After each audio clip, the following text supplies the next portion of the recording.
Yeah, I think Trey Palmer comes back. Casey Thompson, I think, comes back. I don't think he wants to go out this way.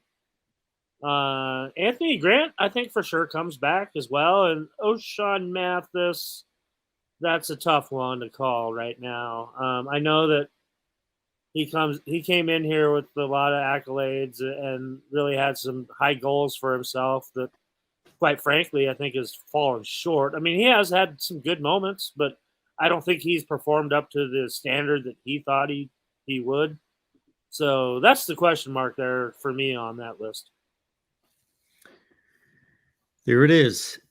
Chicago Bears fan 78. Hey, bear down, buddy. Love that. Hell yeah.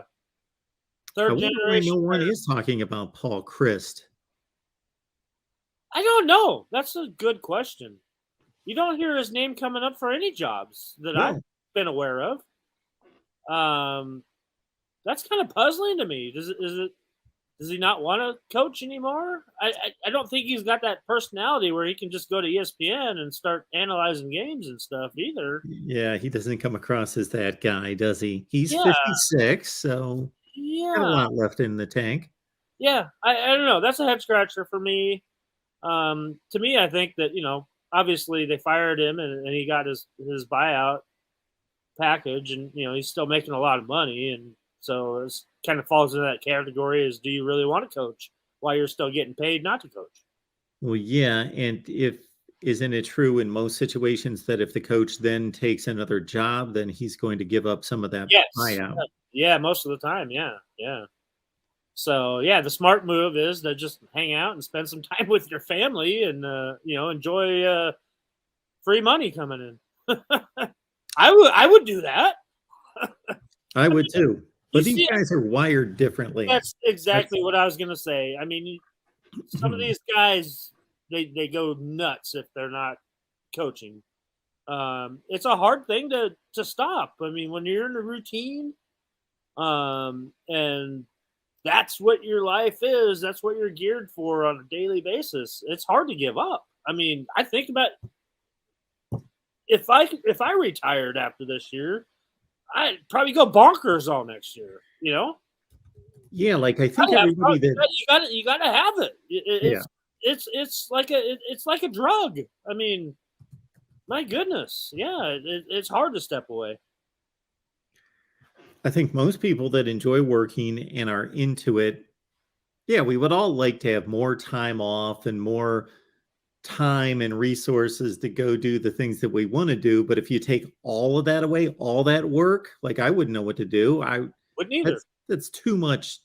People need to be productive. That's why look at how many coaches, Bear Bryant comes to mind. And there are others who he stopped coaching like within 2 months. Passed away. That's it. Joe Paterno, done coaching within a couple months. Boom.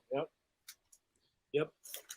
No, I mean, yeah, it's a hard thing to lose, and we don't realize that, because what would you want?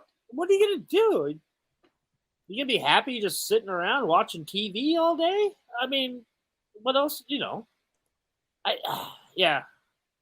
know a lot of people. Like, you're younger. It's great. I can go play golf every day.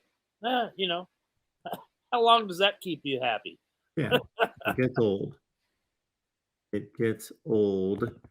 I'm looking at the numbers on this game with Wisconsin as a 12.5-point favorite on the road, which again makes sense considering the quarterback situation with the Huskers at 40.5.